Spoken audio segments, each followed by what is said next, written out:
Ilang saglit lang, isang alagad ni Kuya ang pumasok na may misteryosong hatid. Hala! Shh! Pasok! Nagulat ako biglang may pumasok mo na ninja, kuya.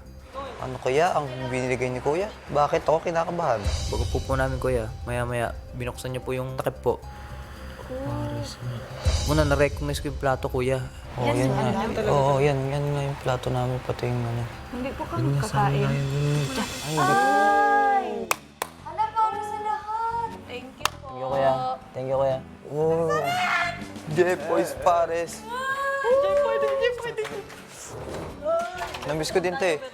Pag ako nagutom sa bahay, pupunta lang ako sa parisan namin eh. Sana magustuhan nyo yung Jepoy's Pares. Sa amin nga po yung kuya. Tikim ko pa lang, kuya. Sabi ko sa amin nga to. Sa Rafi. Ano ba? Solid ano? Solid. Sarap ano? Palag. Salamat. Proud na proud po talaga ako, kuya, na natikman po nila yung pares, kuya. Habang masayang nagsasalo ang mga housemates, lingid sa kanilang kaalaman, isang espesyal na bisita ang nasa confession room. Maligayang pagdating sa aking bahay. Salamat po, Kuya. Ako nga po pala si Melanie Cabrera, mother po ni JP. Maaari mo ba akong kwentuhan, Mel, tungkol sa anak mo na si JP? Mabait na bata yan, matulungin, sobrang nakaka-proud kasi kahit kami lang dalawa ni JP, hindi niya po ako iniiwan sa hamon ng buhay. Kahit mahirap, gagawin ko para sa anak ko, Kuya. May negosyo po kaming parisan. Ano pa lang nagagali ko? Ang posible na malugit. Dito po namin kinukuha yung pang-araw-araw namin, Kuya. Gaano kahirap magtaguyod ng pamilya na may isang anak ng mag-isa? Hindi po biro ang magtaguyod ng isang anak, lalo na kapag alam mong wala kang pagkukunan, Kuya. Pero kahit papano, Kuya, na nairaos ko si JP, Kuya. Lahat gagawin ko po. May ibigay ko lang po lahat kay JP. Kahit buhay ko, Kuya. Sobra ko pumahal si JP kasi kami na lang po magkasama. Kaya, yun, Kuya, ginagawa ko to para sa kanya.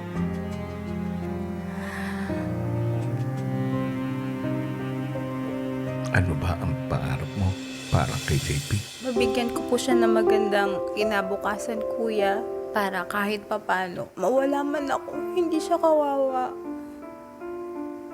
Anong mga sakripisyo ang mga pinagdaanan ninyo ni JP? Kailangan ko pong unahin yung mother kong may sakit na cancer. So, nag-sacrifice po si JP na hindi muna mag-aral para matutukan ko yung mother ko. So, naiintindihan naman niya, Kuya, pero naaawa ako sa kanya. Ngunit hindi ka naman sumuko. Hindi po, Kuya. Hindi po ako sumuko. Nagpapasalamat ako, Kuya, kasi nabigyan siya ng opportunity para makapasok dito. Kailangan niya pong pagbutihan, Kuya. At pahalagaan po itong mga nare-receive namin blessings ngayon, Kuya. Mel, hangad ko na tuloy-tuloy ang tagumpay ng inyong buhay, ninyong dalawa. Salamat po, Kuya. At siya nga pala, natikman ko rin. Masarap. Salamat, Kuya. Maraming salamat sa pagdala nito. Salamat, Kuya. Isang dahilan din kung bakit ka nandito sa aking bahay. Sa ngayon, ang mga housemates, may mga balitang nalaman sila mula sa outside world. Ngunit ang hindi nila alam kung ito ay katotohanan o isang big lie lamang. Isa sa mga balitang ito ay para sa iyong anak. Ang gandang balita to ah. Nominado lang ako sa Lugit. Mamaya, meron kang pagkakataon para makita ang iyong anak.